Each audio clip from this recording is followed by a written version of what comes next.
What it do, cuckolds? It's your boy, The Hater, and it's time for Monday Night Raw review. Now, The Hater started watching this show a little bit later, so as to avoid all the bullshit that every episode of Raw is filled with. But even despite that, I was able to finish the show somehow before 11, which must mean that the show was shorter than 3 hours. I have no idea how long it was because I did so much skipping around. But nevertheless, none of that matters because, as usual, we're going to review all of this. And that's right, you guessed it, we're going to do it segment by segment. All right.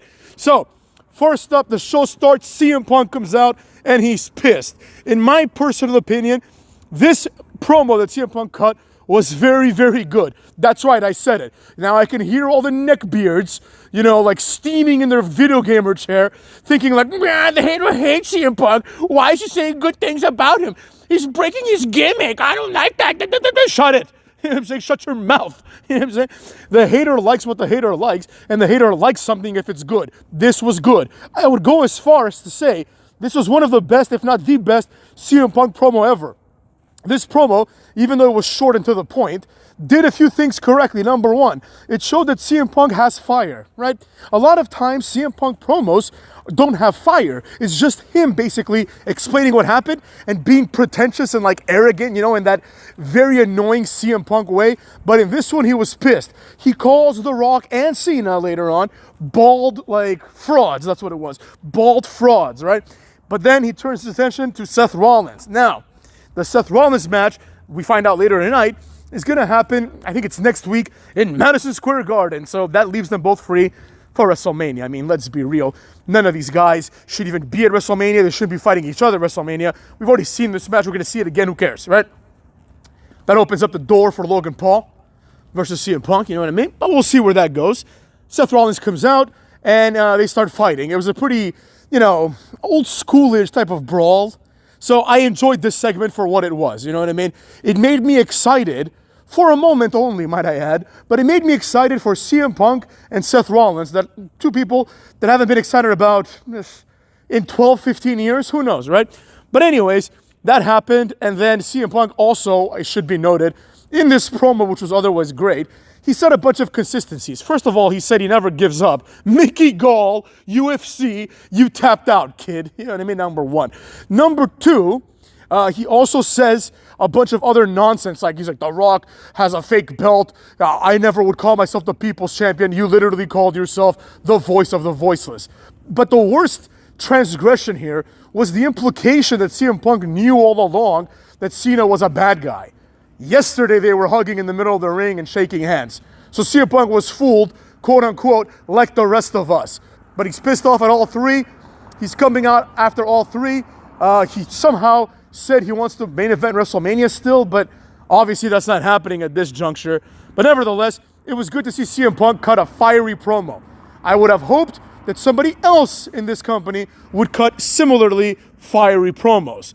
Then we move on to the next segment, the obligatory Judgment Day backstage promo, right? Finn Balor says what he's been saying for about 13 weeks, and that is that he's going to take matters into his own hands. Finn Balor as a character is one of the worst characters of all time at this point. He doesn't have a gimmick. He doesn't even have a character, really. But as a person, as a personality in the world of WWE, he's just retarded. You should just team him up with R-Truth at this point and call them two retards in a pod, because both of these guys are retarded, right? You have Finn Balor, and he's under the impression that he's something special, despite all the evidence pointing to the fact that he's a complete nobody. A lot of the Haters' wrestling friends, that's right, I got a lot of them, back in the day, they assured the Hater CM Punk is great, right? And I'm like, CM Punk's whatever, right? Then after that, Finn Balor came along many years later, and they're like, this guy's the next big thing. And I'm like, no, he isn't. You know what I mean? This has Karrion Kross retroactively written all over it. You know what I mean? He's never going to make it. Finn Balor sucks, And when I saw him wrestle, I'm like, him and Hideo Itami doing double foot stomps to the Ascension, which are two monsters, two animals, and winning was just ridiculous. All they did was bury the Ascension. The entire premise of Finn Balor and Hideo Itami's careers can be summed up by they buried the Ascension. That's it. That's all they did. They ruined an otherwise decent tag team, But whatever. After this, we get Gunther versus Otis. It's good, I will say, that Gunther is wrestling, but he's still boring and has zero charisma, so there's that. He says that Otis is fat, which is obviously true.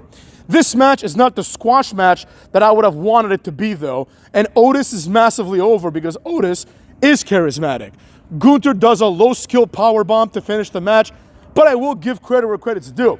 The fact that he can even slightly lift Otis with Otis's help is impressive because Otis is a big boy, right?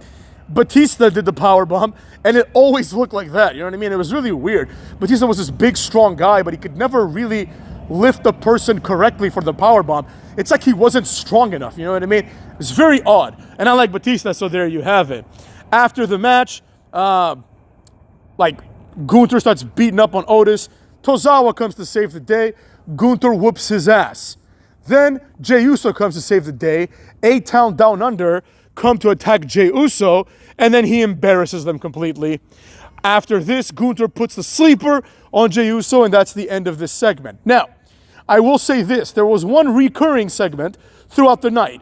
It manifested itself in a number of ways, but it was basically the John Cena heel turn, right? It's the third most moment in WWE social history. How could he do it? Shut it.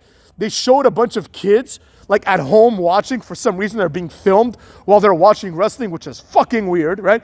And the kids are crying, you know what I mean? Because they're kids, right? Number one, John Cena may have been their hero, but probably not. Probably Cody Rhodes was their hero.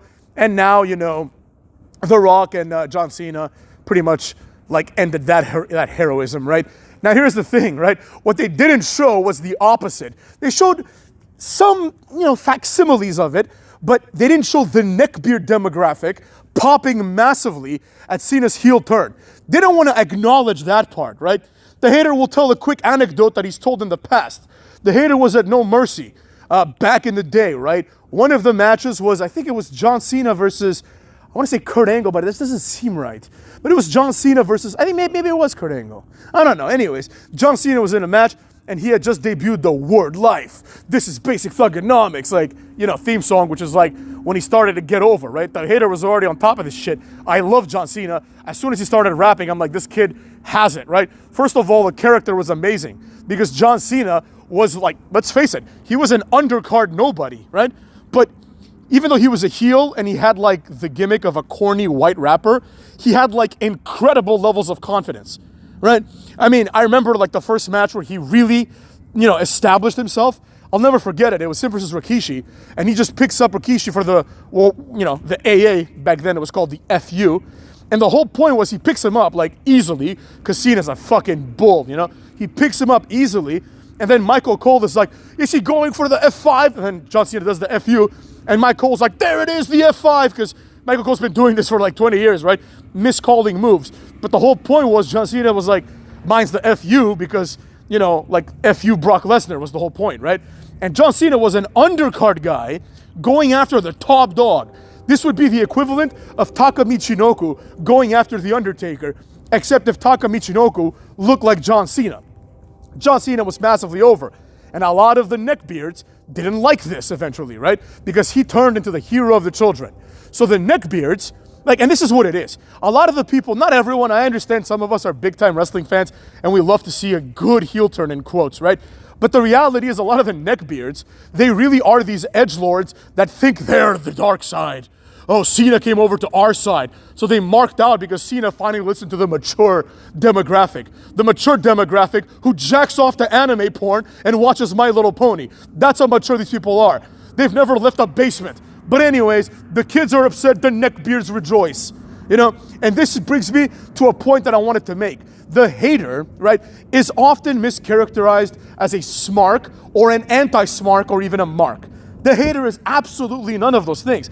And that's what nobody seems to understand. Well, some of you do. The smarter ones always get it. But the hater is an anti-neckbeard. That's right. The hater doesn't like neckbeardish shit, right? So the hater doesn't like it when Michelle McCool comes out and some neckbeard in the audience starts chanting, Undertaker, which is basically that neckbeard signaling to the 9 or 10 neckbeards around him that he is aware that Michelle McCool is married in real life to The Undertaker, and he's basically saying, look how cool I am.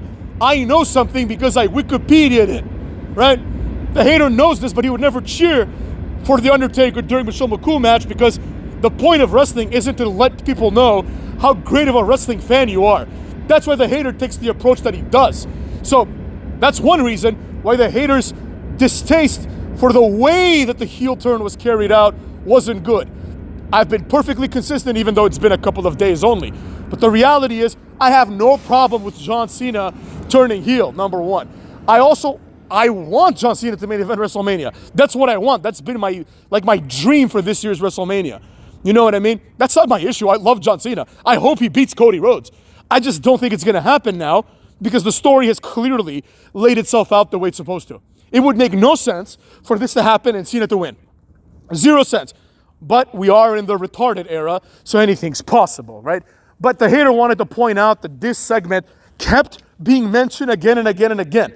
It would have been good to see the final boss, The Rock, or John Cena, or perhaps even the Cuckster himself show up on Raw. I know that he's a SmackDown guy, but that doesn't matter, right? And it's not like we're going to see the Cuckster on SmackDown probably. And if we do, he's going to cut a promo explaining why he's so confused and disappointed. Because he, nor anyone else, knows why Cena did it. And I am pretty certain that we're not going to find out anything about like Cena's motivations at least until a couple of weeks go by.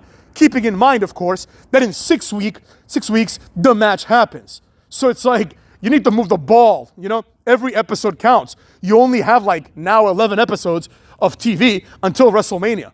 So at this point, it's like, I need that shit explained to me, motherfuckers. I knew it wasn't going to happen. Like, we all knew. We all knew that Cena and The Rock aren't going to come to Raw. You know what I mean? Like, they're above that at this point. You know, especially like The Rock. But the idea stands, right? Nobody explained anything. And the connection between the Elimination Chamber and tonight was non-existent. I don't think there was anybody that wrestled at the Chamber that wrestled tonight. Not one person. I actually think it's not one person. Like, I could be wrong, but I'm pretty sure. I'm going through the list in my head now. I don't think one person that wrestled at the pay-per-view graced us with their presence. Now it's like we don't have a mid-card and a main event anymore. Now we have wrestlers that wrestled on PLEs and wrestlers that are called Otis and Brutus Creed. You understand me? That's what happened today.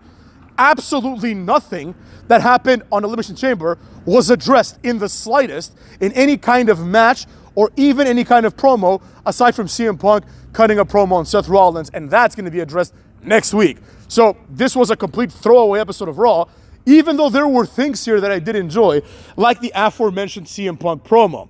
Next up, they show, what's it called? A match. I think the next thing was a match. Yeah, it was Lyra Valkyria versus Ivy Nile in the clear winner of this week's Who Gives a Rat's Ass match. You know what I mean? Who cares? I don't care at all about any of these broads. If they never showed up on TV again and nobody explained it, nobody would notice. You know what I mean? Nobody would notice at all. So, with that being said, Lyra wins with her finisher, the Nightwing, which is effectively a shittier version of Chris Sabin's Cradle Shot. Lyra Valkyria is, in my opinion, in contention right there with Brock Anderson and people like him for worst wrestler of all time. It's like her, Brock Anderson, Ashanti the Adonis. There's a few other ones who are just like Yoshitatsu, you know what I mean?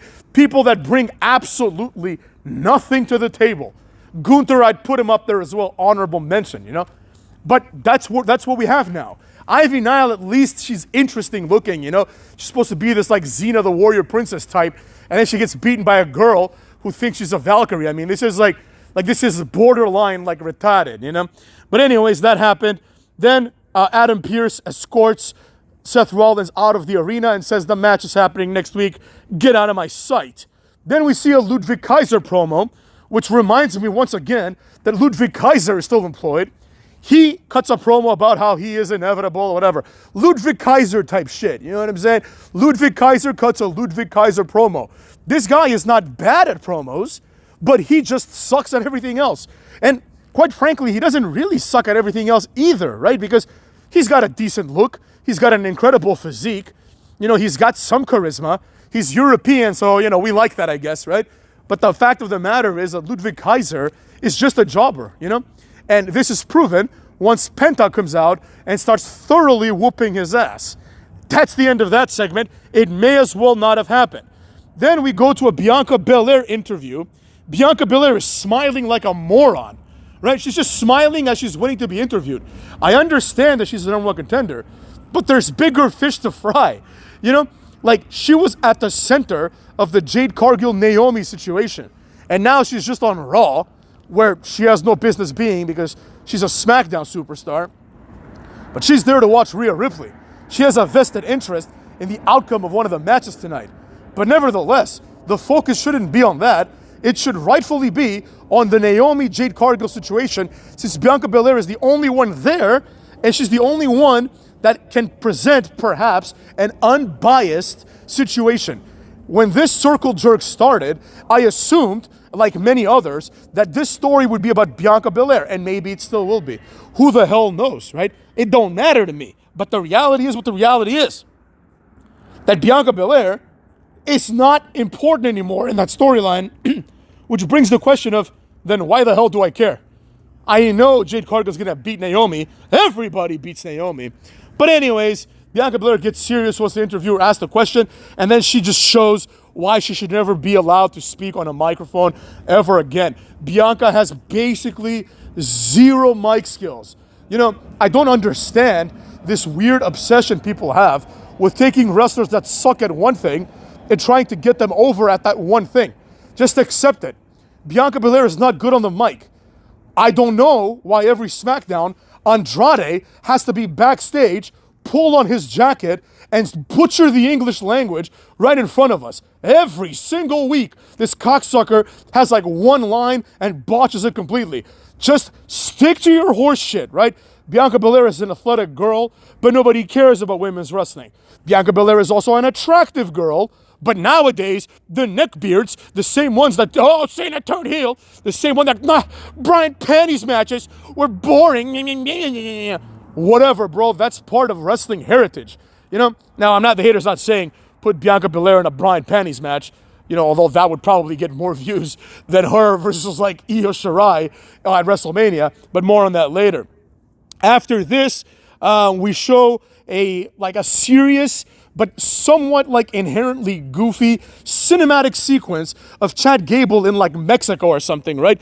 And he's walking around looking for, he's looking for like a great luchador or someone to teach him like how to beat luchadors. I mean, I would imagine that in real life, the best way to beat a luchador would be with like wrestling, you know, with like European wrestling. That would be the way to do it because that shit wouldn't work in real life. But nevertheless, Chad Gable meets this old Mexican dude, and the Mexican dude says, you know, you need to like become lucha. And he gives him like a brick or a box or something. I see where this is going, right? Chad Gable is going to turn some like face maybe, and he's going to be like, you know, like El Americano or something like that. He'll be like a luchador for a while, you know. This is part of the greater humiliation of Chad Gable that happens in cycles. You know, remember Shorty G?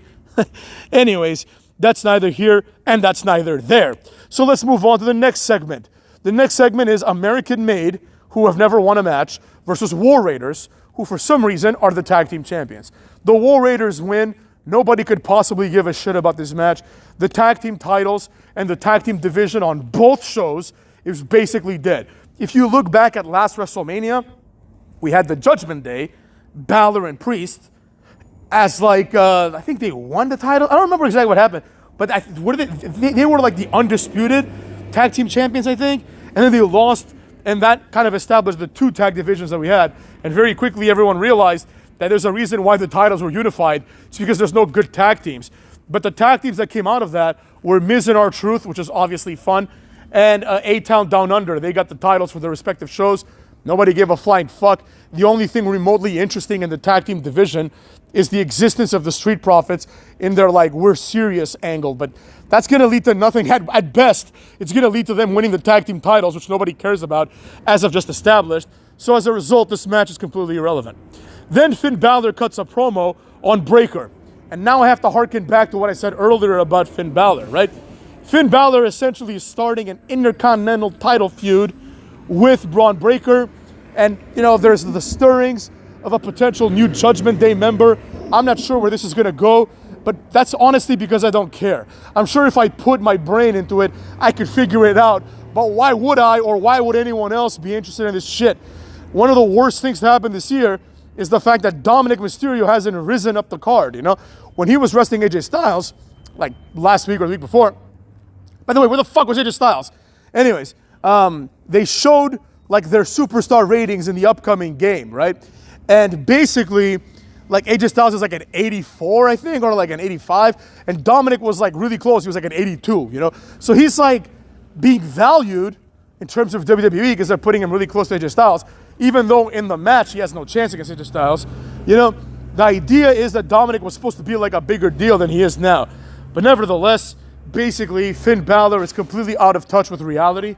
He says that he can beat Braun Breaker whenever he wants. Finn Balor hasn't had a meaningful victory in about 8 years. Like, I'm not even exaggerating. Like, Finn Balor's career has been a bunch of nothing so far, right? And he thinks he can beat Braun Breaker. Now, that's fine, even if he does. Braun Breaker comes down to the ring because this is one of those situations where Finn Balor's in the middle of the ring, but Braun Breaker's by the stands, you know, where they have the interviews. He comes down, surprise, surprise, it's a Judgment Day ambush, but then he starts whooping all their asses. Basically, the only thing that doesn't happen is Braun Breaker doesn't hit the spear on Finn Balor. They're presenting this as like a big payoff. Remember back in the day when there was like this forgotten but gem of a feud between TNA, Test and Albert, not the company, and the Dudley Boys. And the feud was predicated on Trish Stratus basically seducing Bubba Ray within the match so that TNA could win. At Backlash, I think it was Backlash, same thing happens. She distracts Bubba Ray during the 3D. He turns around, big boot by Test, 1, 2, 3. And then after the match, the Dudley Boys beat up TNA and put Trish through a table, right? So like that was a big payoff. The whole world was watching that wanted to see Trish go through a table. The whole world doesn't care whether Braun Breaker will spear Finn Balor or not. And to prove this, Finn Balor runs away while Braun Breaker spears Carlito on the outside. So that happened. Nobody could possibly care about any of this. Then, finally, right, a lot of missing parts in this episode of Raw. No New Day really, no Rey Mysterio really. Yeah, like a little moment. But to be honest, I missed it. I was fast forwarding for some reason on Netflix. When it's live on my phone, you can't go back. I have a Samsung Galaxy, whatever, the fold one, the one that opens up like a book, motherfucks. But anyways, but for that one, you can't rewind. So, I mean, you can if you like scroll, but you can't do it by tapping. And quite frankly, I was like, all right, Rey Mysterio's going to cut a promo probably about the New Day. Nobody cares. Then it's time for the main event. Now, I didn't particularly care about this match, and I still don't, but the hater will admit when something interesting happens. Something interesting happened. First of all, I want to give props to Io Sky for doing a really cool counter. And Rhea Ripley, because obviously it's a two-woman spot, right? Basically, the match is about to end. Bianca Belair's on the outside. Rhea Ripley picks up the very, very small Io Sky for the Riptide, like the Avalanche Riptide, right? Io Sky counters this into a Hurricane Rana. It was really cool because, you know, Rhea Ripley's distracted, whatever. And then she hits the over the moonsault, and this time actually does it well. But she does do like a double jump like Tiffany Stratton normally would, or like Jacob Fatu, because everybody has the moonsault as a finisher. It's like, now it's like moonsaults and spears and super kicks. Every motherfucker does these moves. But anyways, it is what it is. She hits the over the moonsault and surprisingly pins Rhea Ripley. Personally, I couldn't give a shit, but at the end of the day, if you look at Rhea Ripley and her wrestling schedule and the fact that she's not entertaining, in my opinion, you may as well give it to Io Sky. Now, the hater is not dumb. The hater was not born yesterday. Ain't no way that Rhea Ripley is out of this match at WrestleMania. She's gonna win some horse shit and find and wiggle her way in, right? Because the feud is her and Bianca Belair. Maybe they'll add in Jade Cargill. Who knows? Who cares? But let's be real. If we are all honest, the fact of the matter is that none of the women's matches are even remotely compelling. Bianca Belair has spent the entire year being a tag team nobody. Then, and by the way, a lot of people who didn't want Jey Uso to win are perfectly happy with Bianca Belair having a Jey Uso-esque year, worse than Jey Uso, because Jey Uso's been a single star for a while now, right? And then all of a sudden being thrusted into the main event, right? Same thing with Charlotte, you know? You can't have it both ways. Charlotte comes in and steals the spotlight, wins. Tiffany Stratton is just not entertaining. And in my personal opinion, I don't know, I would have liked to have seen Nia Jax. I think she's the MVP of the women's division this past year, like from last WrestleMania to now. I think it was kind of her year in many ways. So I would have liked to see that continue. But you can't always get what you want. You know what I'm saying? So basically, the match ends, and so does the show, surprisingly to your boy. At 10:45, the Hater was finished with this episode. So I was probably a few minutes behind, so it probably ended at like 10:30. I don't even know, maybe it was 2 hours. Motherfucks. I did notice that I was catching up really quick, but I assumed it was because I skipped all the commercials, not the real ones, but the commercials that you get during Raw about, snap into a Slim Jim and all that other shit, right? But I will say this. Final thoughts, you know what I mean? The fact is, irrespective of whether people like Cena or The Rock, and irrespective of whether Cena is face or heel, Cena is still Cena. The Rock is still The Rock. When The Rock and Cena come back, it's really difficult to turn on the TV, see Finn Balor, and not go to the bathroom to take a massive shit while you still can. You understand me? None of this felt big time, except for, and perhaps this is a good thing, the beginning of the show with CM Cuck, and then the end of the show with the upset and the surprise. Because I don't think anybody had Io Sky winning the match in their bingo cards, I am not compelled by a triple threat match. I am especially not compelled by a triple threat match where the winner, Bianca Belair in this case, got the title shot from Elimination Chamber. That just doesn't seem like a big deal. But let him do it, you know what I mean? Like, those matches are rare. We don't really see triple threat championship matches. So that's probably going to be the main event of night one, if I had to guess. Although they might give it to Charlotte. That's possible too, It could go either way in this one. I think it's going to be that match if it's a triple threat because Rhea Ripley, people seem to like her, And it's the same group of people, right? There is a problem, within the wrestling universe, right? It's the same neckbeards that like Rhea Ripley. It's a bunch of like weird beta males who are like, oh, mommy, I'll do anything for you. I would have her sit on my face. Like, this like demeaning shit, you know what I mean? Like, shut the fuck up. Like, you're already detestable enough as it is with the hentai and the anime and the My Little Pony. You have to add this kind of like perversion and this kind of like submissiveness to it. We all know that you don't get laid, so you have to go and watch like depravity on the internet. But the reality is, you people have basically ruined wrestling for the rest of us. And that's what the Hater is. I always speak for the common fan, right? The vast majority of the Hater's fans do not comment on his videos. I like to think, and this is obviously not a slight to the ones that do, right? But the vast majority of my fans don't interact at all. They tune in, they listen, and they bounce. You get like, let's say I get like 600 comments, right? And I get like 6,000 views. Like my Elimination Chamber, review has like 7,000 views, right? And has like 600 or so comments. Now, within that, that's pretty cool. The Hater likes that. But it's like the vast majority of people don't comment, generally speaking, right? So that's the people that the Hater, I feel, speaks to the most. And of course, some of the people that comment. The silent wrestling fan.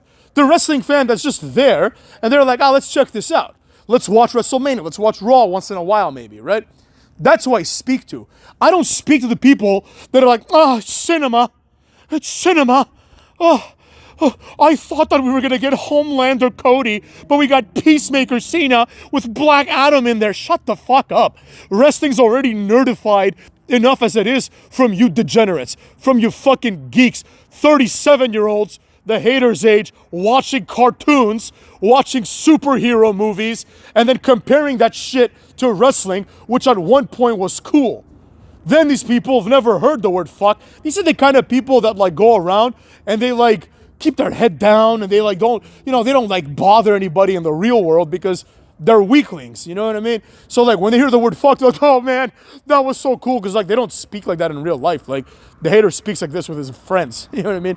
But anyways, the point being that you nerds, any one of you that's listening that is a massive nerd, you know what I'm talking about, right? Ain't nothing wrong with liking any of that shit. Well, there is something wrong with liking hentai, you know what I mean? Like, fuck off, you know what I mean? Jacking off the cartoons, what the hell's wrong with you? But anyways, beyond that, everything else is fine. If you want to watch Yu Yu Hakusho or whatever the fuck it's called, go ahead and watch it, you know? If you want to watch My Little Pony, hey, I mean, I'm sure every pedophile watches that, but nevertheless, you know, on its own, it's not harmless, right? It's just a TV show. But stop trying to bring this shit into wrestling, right? John Cena is not Peacemaker. John Cena is John Cena.